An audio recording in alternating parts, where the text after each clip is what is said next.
Hello friends, GRT classes में आप सभी का स्वागत है। दोस्तों, आज हम परसेंटेज पार्ट 2 में कुछ इंपॉर्टेंट क्वेश्चन करने वाले हैं जो एग्ज़ाम में अधिकतर पूछे जाते हैं। इस क्वेश्चन को करने के पहले मैं आपको एक चीज़ और बोल देना चाहता हूं कि अगर आपने हमारे परसेंटेज का पार्ट 1 का वीडियो नहीं देखा है तो वो वीडियो फटाफट देख लें ताकि आपका बेसिक क्लियर हो जाए, ठीक है। और पार्ट 2 के क्वेश्चन को बनाने में किसी भी प्रकार की कोई दिक्कत ना हो। फ्रेंड्स, अगर आपने हमारे YouTube चैनल को सब्सक्राइब नहीं किया है तो सब्सक्राइब कर लें और बेल आइकन को ज़रूर दबाएं। तो चलिए बात करते हैं आज के पहले क्वेश्चन की, ठीक है। तो इस क्वेश्चन में क्या बोला गया है वो देखते हैं कि चाय के मूल्य में 25% की वृद्धि होने पर एक गृहिणी को इसके खपत में कितने प्रतिशत की कमी करनी होगी कि उसके खर्च पर कोई प्रभाव ना पड़े, ठीक है। ये क्वेश्चन आया समझ में। ये हर घर की बात है कि भाई किसी सामान का रेट बढ़ गया, ठीक है, रेट बढ़ गया तो हम क्या करते हैं, उसके क्वांटिटी में कमी कर देते हैं ताकि हमारा एक्स्ट्रा खर्चा और ना हो, ठीक है। तो इस क्वेश्चन को कैसे बनाते हैं ये देख लेते हैं। देखिए, तो जैसे मैं यहाँ पे बोल दिया 25% की वृद्धि, तो 25% का मतलब ये होता है 25 को हम क्या लिखते हैं 1/4, ठीक है। अब ये कैसे आता है, आप पार्ट 1 को देखेंगे तो वो बेसिक में आपको क्लियर हो जाएगा, ठीक है।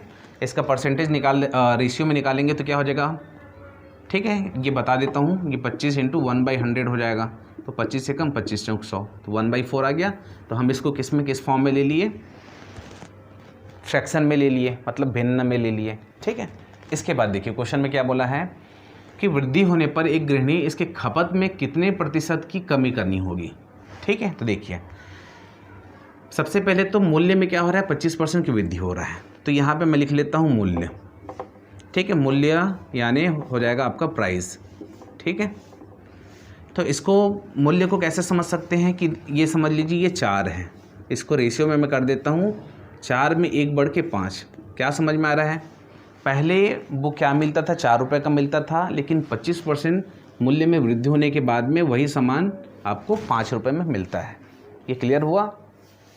अब इसके बाद देखिए, ठीक है, ये सीधा सीधा है कि पहले वो सामान 4 रुपये का मिलता था लेकिन 4 में 1 बढ़ गया, मतलब 25% की वृद्धि हो गई, तो इसको हम ऐसे लिखते हैं, ठीक है। तो मूल्य में क्या हो गया, पहले जो 4 रुपये मिलता था वो अब 5 रुपये का मिलता है। तो अब बात करते हैं खपत मतलब क्वांटिटी की बात करते हैं। तो क्वांटिटी में क्या हो रहा है कि गृहिणी उसके खपत में कितने प्रतिशत की कमी करनी होगी कि कोई खर्च पर कोई प्रभाव ना पड़े। खर्च पर कोई प्रभाव ना पड़े तो मैं इसको अपोजिट लिख दूं, ठीक है। ऐसे करेंगे तभी तो कोई प्रभाव नहीं पड़ेगा, ठीक है। पहले 4 रुपये का मिलता था तो अब वो 5 रुपये हो गया है। तो हम पहले क्या करते थे, 4 रुपये में 5 kg लेके आते थे, लेकिन अब क्या कर रहे हैं, 5 रुपये में 4 kg, मतलब हम 1 kg कम लेके आ रहे हैं सामान, ठीक है। तो इसमें हमको निकालना है कि भाई कितने प्रतिशत की कमी करनी पड़ेगी, कितने प्रतिशत की कमी करनी पड़ेगी खपत में। तो खपत की बात कर रहे हैं तो हम किससे कंपेयर कर रहे हैं, जिससे कंपेयर करते हैं उसको नीचे लिखते हैं। तो ये इससे कंपेयर कर रहे हैं। खपत में क्या हो रहा है, पहले मैं 4 रुपये का 5 kg लेके आता था, लेकिन अब 5 रुपये में 4 kg लेके आता हूँ। तो पहले 5 kg लेके आता था और खपत में अब क्या करता हूँ, 25% वृद्धि होने के बाद में 1 kg कम लेके आता हूँ। तो 1 kg मैं यहाँ पे कम लेके आता हूँ, ठीक है। यहाँ पे दिख रहा है 1 kg का अंतर, तो 1 kg कम लेके आता हूँ और परसेंट में निकालेंगे तो इसको 100% कर देंगे। तो ये 5 एकम 5, 5 दूनी 10, तो कितने प्रतिशत की कमी करनी पड़ेगी, तो 20% की कमी करनी पड़ेगी। ये हो गया आएगा हमारा आंसर, ताकि उसके खर्च में किसी भी प्रकार का कोई फ़र्क ना पड़े। चलिए इसी क्वेश्चन को दूसरे तरीके से कैसे बनाते हैं। एक फार्मूला मैं आपको बताया था परसेंटेज में कमी और वृद्धि, हम उसमें भी बना सकते हैं, ठीक है। तो देखिए इस क्वेश्चन में सीधा सीधा दिया है कि 25% की वृद्धि होने पर, ठीक है, उसके खपत में कितने प्रतिशत की कमी करनी पड़ेगी ताकि उसके खर्च पर कोई प्रभाव ना पड़े, ठीक है। तो इस क्वेश्चन को जो मैं बताया था परसेंटेज में कमी, ठीक है, परसेंटेज में वृद्धि या कमी, देख लो परसेंटेज में वृद्धि या परसेंटेज में कमी। तो इसका फॉर्मूला जो मैं बताया था आपको 100, ये मल्टीप्लाई होता है आपका परसेंटेज में वृद्धि और परसेंटेज में कमी, ठीक है। इसमें भी अप्लाई करके रख सकते हैं। तो ये हो जाएगा 100 प्लस माइनस, यहाँ पे हो जाएगा परसेंट में वृद्धि और परसेंट में कमी, ठीक है। यहाँ तक आया। अब इसको इसी में अप्लाई कर देते हैं। तो यहाँ पे क्या हो जाएगा 25% की वृद्धि, मतलब ये हो जाएगा 100 में इंटू 25, 100 इंटू 25 आया समझ में, ठीक है। वृद्धि तो ये हो जाएगा 100 और ये हो जाएगा प्लस, वृद्धि हो रहा है तो प्लस और कमी होता है तो माइनस, तो कितना परसेंट, 25% का, ठीक है। तो ये हो जाएगा 100 इंटू 25 और ये हो जाएगा 125, तो 25 से कम 25 पंचे, तो 5 से कम 5 दूनी 10, तो कितने परसेंट की कमी करनी पड़ेगी, 20% की उसको खपत में कमी करनी पड़ेगी ताकि उसके खर्चे पर किसी भी प्रकार का कोई प्रभाव ना पड़े, ठीक है। आया ये फर्स्ट क्वेश्चन समझ में, आप प्रैक्टिस करेंगे बनाएंगे तो आपको ये समझ में आएगा, ठीक है। और समझ ना आएगी बेसिक तो आप पार्ट 1 में जाके देख सकते हैं, ठीक है। चलिए इसके बाद बात करते हैं, अगला क्वेश्चन देखते हैं, क्वेश्चन नंबर 2 को देखते हैं। इस क्वेश्चन में क्या बोला गया है कि चाय के मूल्य में 10% की कमी होने पर एक गृहिणी इसकी खपत पर कितने प्रतिशत की वृद्धि कर सकती है कि इसके घर के खर्चे पर कोई प्रभाव ना पड़े, ठीक है। कि पहला जो क्वेश्चन किए थे जस्ट उसके अपोजिट है, ठीक है। इसको भी इस क्वेश्चन को भी देख लेते हैं कैसे हल करते हैं, ठीक है। तो देखिए इसमें उस क्वेश्चन में क्या बोला गया था कि 25% की वृद्धि की बात की गई थी, ठीक है। इस क्वेश्चन में बोला गया है कि मूल्य में 10% की कमी होने पर, तो सबसे पहले तो हम लिख लेते हैं 10%। 10% का मतलब होता है 1/10, अगर भिन्न में हम इसको बदलें तो, ठीक है। तो इसमें क्या हो रहा है कि मूल्य में क्या हो रहा है, ये देखते हैं। मूल्य मतलब प्राइस में क्या हो रहा है, 10% की कमी। 10% की कमी मतलब ये 10 का 9, जो चीज़ पहले 10 रुपये में मिलता था वो अब कितने रुपए में मिलेगा, 9 रुपये में, ठीक है। आया समझ में। होने पर उसके खपत पर कितने प्रतिशत की वृद्धि कर सकती है, ठीक है।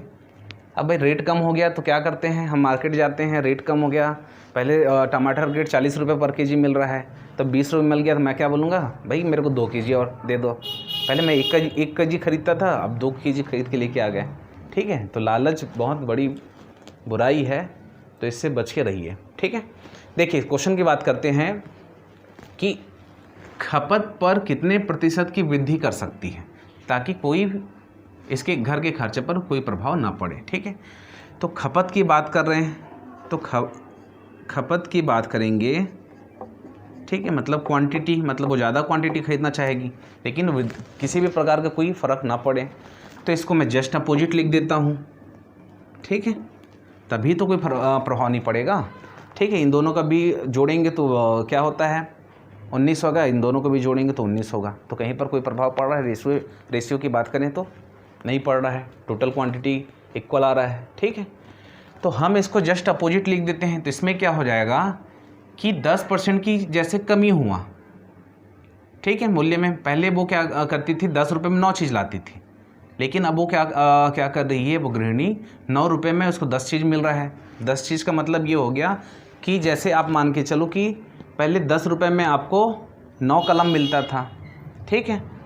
10 रुपये में 9 कलम मिलता था, लेकिन अब आपको 9 रुपये में ही 10 कलम मिल जा रहा है, तो एक का तो फ़ायदा हो रहा है ना आपको, ठीक है। तो इसमें क्वेश्चन में क्या बोला गया है कि खपत पर कितने प्रतिशत की वृद्धि, खपत पर कितने प्रतिशत की वृद्धि। तो खपत पर क्या दिख रहा है, खपत पर कितने प्रतिशत की वृद्धि, पहले वो 9 क्वांटिटी खरीद के लाती थी, खपत बोला है तो ये इससे कंपेयर कर रहे हैं, तो खपत में कितना का वृद्धि हो रहा है, खपत में 1 का वृद्धि, ठीक है। और ये हो जाएगा 100%, ठीक है। तो इसका आंसर क्या आ जाएगा, अब आंसर के लिए इसको भाग दीजिए, यहाँ पे ये 100 और 9 से भाग देंगे तो क्या हो जाएगा, 9 एकम 9, 1 आया फिर 0 आ जाएगा, तो ये हो जाएगा 9 एकम 9। तो इसको क्या लिखते हैं हम लोग, 11 सही 1/9, ठीक है। 11 सही 1/9 प्रतिशत की वृद्धि करने पर उसको कोई फ़र्क नहीं पड़ेगा, ये हो जाएगा हमारा आंसर, ठीक है।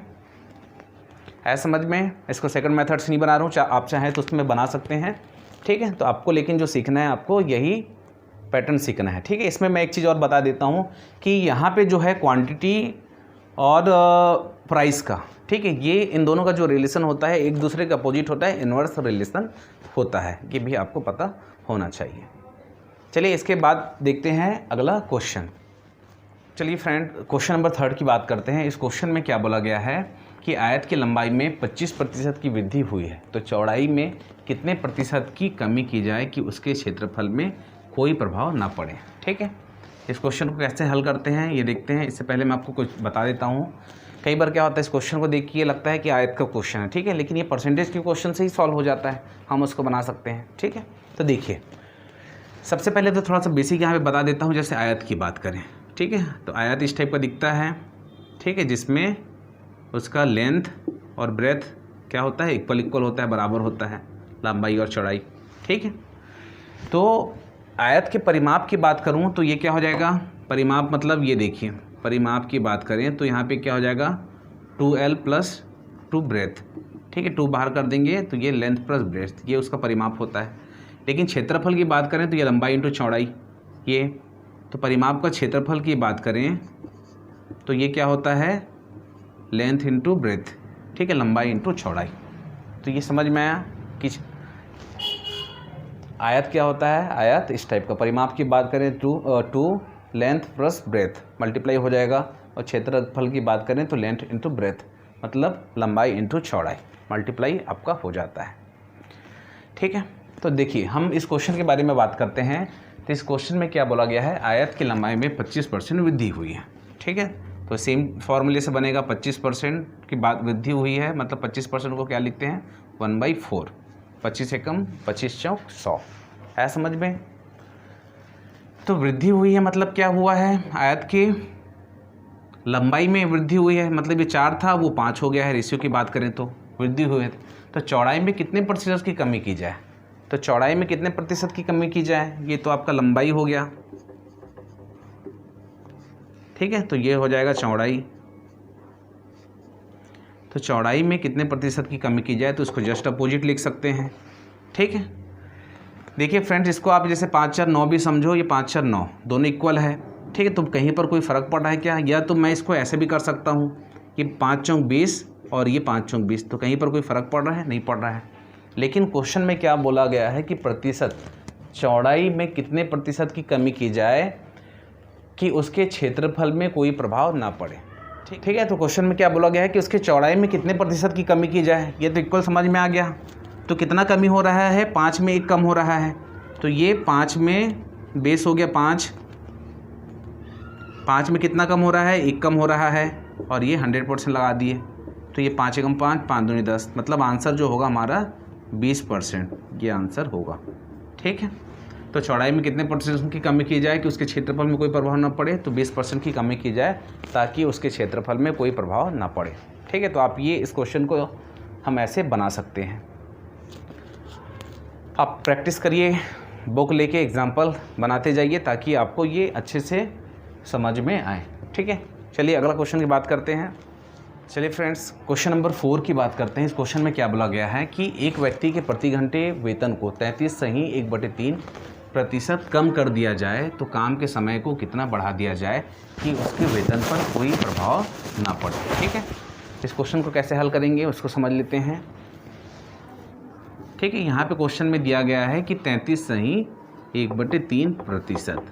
ठीक है, 33.1/3%।